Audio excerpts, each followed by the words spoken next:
Good morning students. चलते हैं class 11 subject geography lesson 11 part 3 वायुमंडलीय परिसंचरण तथा मौसम प्रणाली।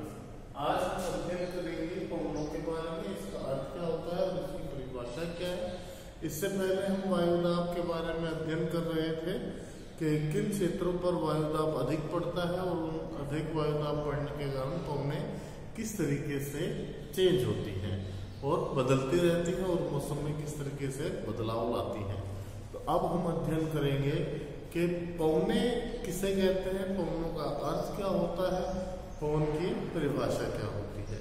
तो सबसे पहले आता है अर्थ एवं डेफिनेशन, यानी मीनिंग एंड डेफिनेशन। भूपृष्ठ के सहारे क्षैतिज बहती हुई हवा को पवन कहते हैं।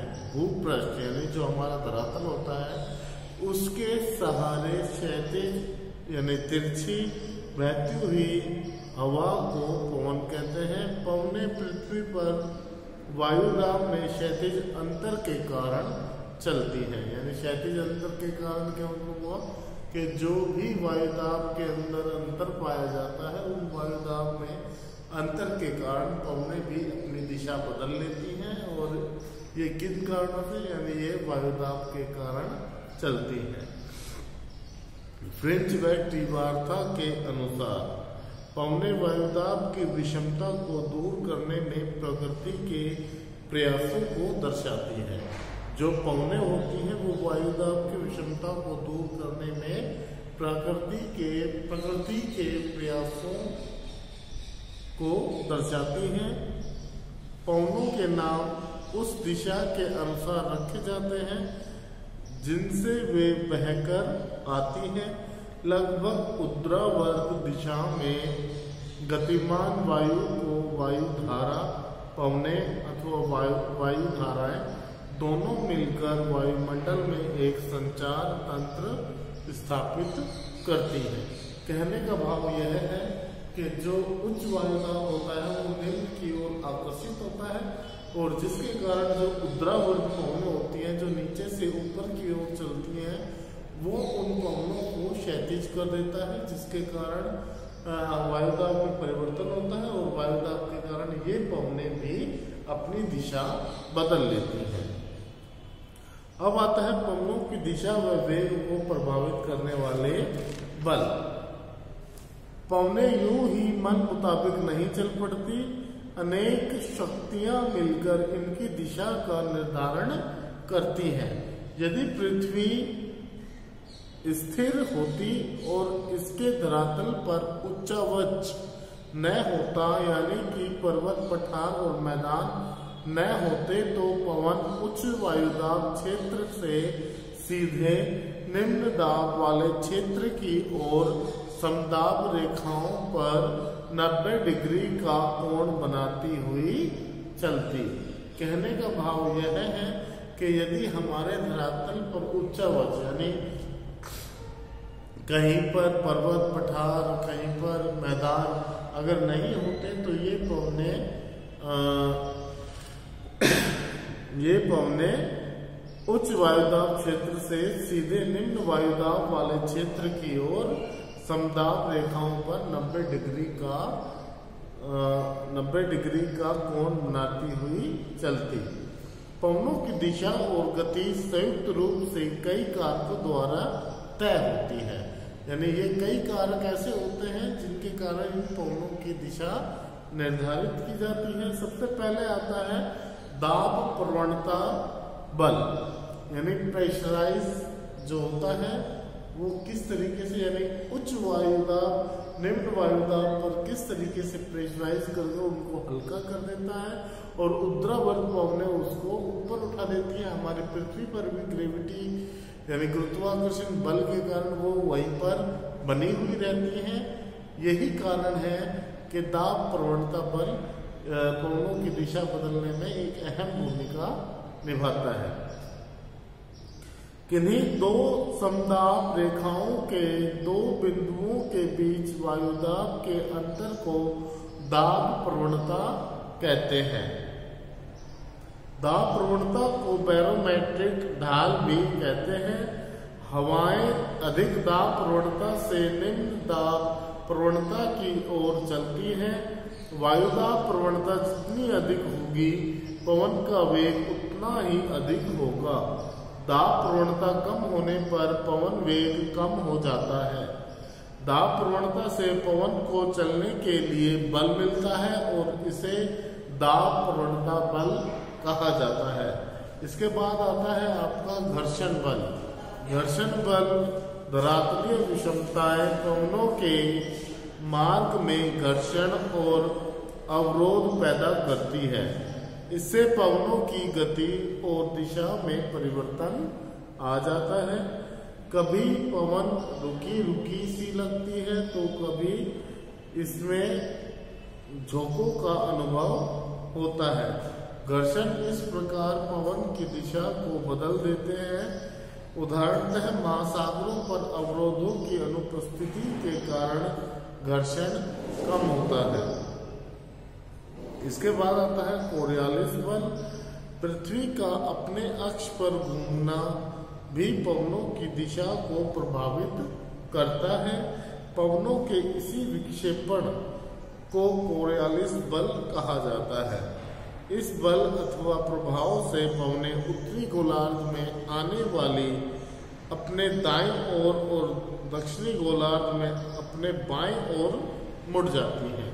कहने का भाव यह है कि जब पृथ्वी अपने अक्ष पर घूर्णन गति कर रही होती है तो जो पवनें सूर्य के प्रकाश के कारण उष्मा के कारण जो उच्च वायुदाब निम्न वायुदाब की ओर आकर्षित होता है तो उत्तरी गोलार्ध में और दक्षिणी गोलार्ध में पवनें अलग अलग गतियां करती हैं। ये आपके कोरियालिस बल के कारण उत्पन्न होती हैं, जिनके कारण आपके चक्रवात भी उत्पन्न होते हैं। इसके बाद आता है यह भूमध्य रेखा पर अनुपस्थित शून्य और ध्रुवों पर सर्वाधिक होता है। जो कोरियालिस बल होता है यह वहां पर अधिक होता है जहां पर उच्च वायुदाब अधिक पाया जाता है। कोरियालिस बल दाब प्रवणता के समकोण पर कार्य करता है। दाब प्रवणता बल समताप रेखाओं के समकोण पर होता है।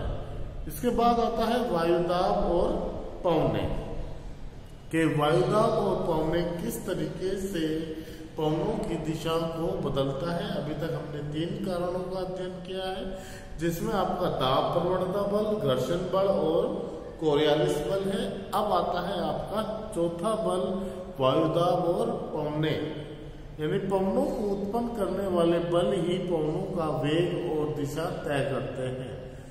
जब समदाब रेखाएं सीधी हों और घर्षण का प्रभाव न हो तो दाब प्रवणता बल कोरियालिस बल से संतुलित हो जाता है, जिसके परिणाम स्वरूप पवनें समदाब रेखाओं पर समानांतर बहने लगती है। ऐसी पवनों को भू विक्षेपी पवनें कहा जाता है। चक्रवाती परिसंचरण पवनों की दिशा का संबंध वायुदाब प्रणालियों से भी होता है। इन प्रणालियों को चक्रवाती परिसंचरण और प्रतिचक्रवाती परिसंचरण कहा जाता है।